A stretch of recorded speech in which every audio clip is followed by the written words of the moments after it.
Hey, so I know that you guys have been watching my performances on YouTube, where I go to all these open mic venues in the Orlando area, and I know that in recent performances that I've given, I have brought out this rather colorful flag on stage. And as I've said before in previous videos, this is exactly what it looks like. It is basically a gay pride flag with the words all in white, LGBTQ for Trump, make America great again. Now, I'm sure that this has probably sparked some outrage amongst some of my fans and viewers who are conservative Christians and biblically orthodox, Bible believing Christians, especially some who are probably members of the church that I go to. The church that I go to in Kissimmee is it's a Bible believing church, and you know, dare I say, some people may be a bit too ultra conservative and fundamentalist. And not that I have anything against you, you're entitled to your opinions. I do want to take the time to explain this. I want to try and clear the air about a few things. This is basically nothing more than just another one of my pro-Trump props that I use in my pro-Trump performances, like the shirt that I'm wearing.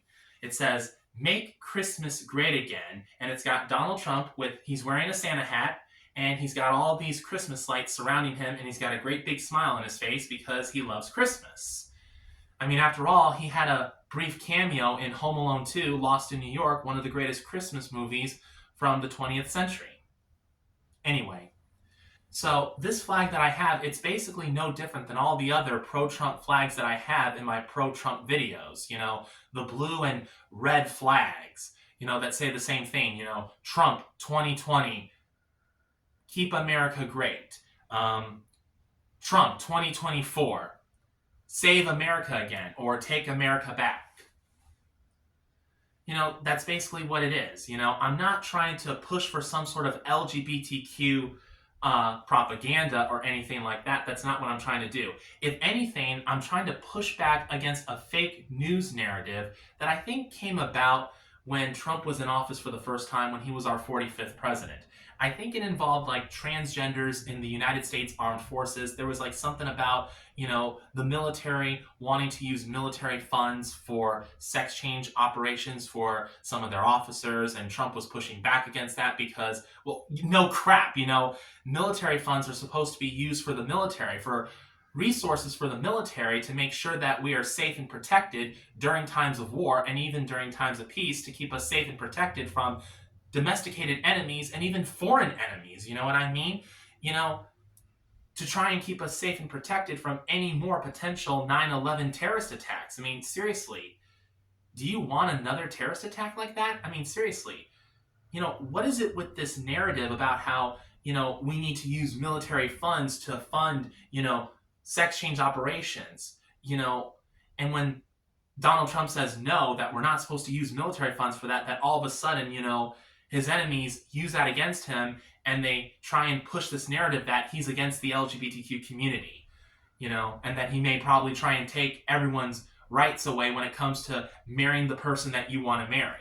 And all I'm going to say about that is, regardless of whatever Donald Trump's opinions are when it comes to marriage, when it comes to like traditional marriage between a man and a woman and gay marriage, I don't think he's the kind of person who would infringe upon anybody's rights, to marry whoever they want to marry. I don't think he's that kind of president. It's just, like I said, it's a fake news narrative, brought upon by his enemies because, they don't like the changes that Donald Trump tries to make, which is actually for the good of this country.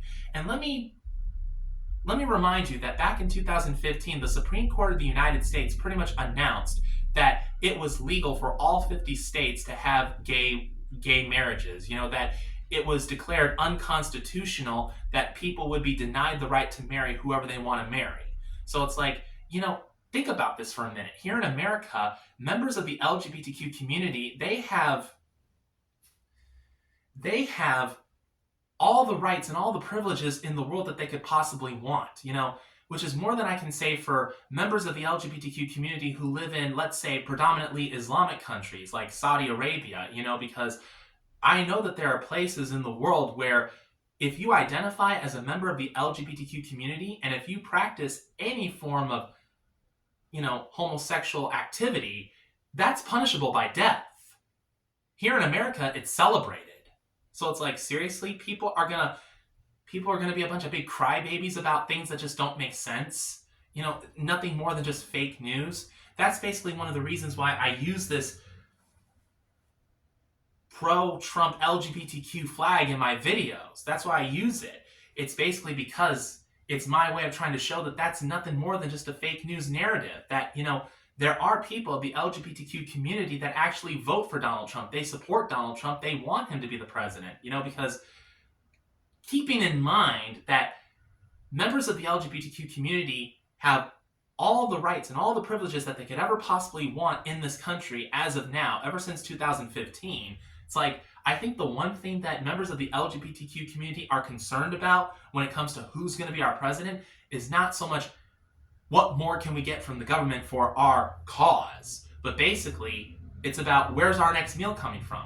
Members of the LGBTQ community, they have the same concerns as everybody else. Basically, where is our next meal coming from? How are we going to pay for it? How are we going to pay for everything else we need to pay for, like car insurance and, filing our taxes every year and things of that particular nature? This has been said before, and I'm going to say it again. It's the economy, stupid. Ever since 2015, gay people in America have gotten their rights. So let's stop worrying about that. That's all I got to say about that.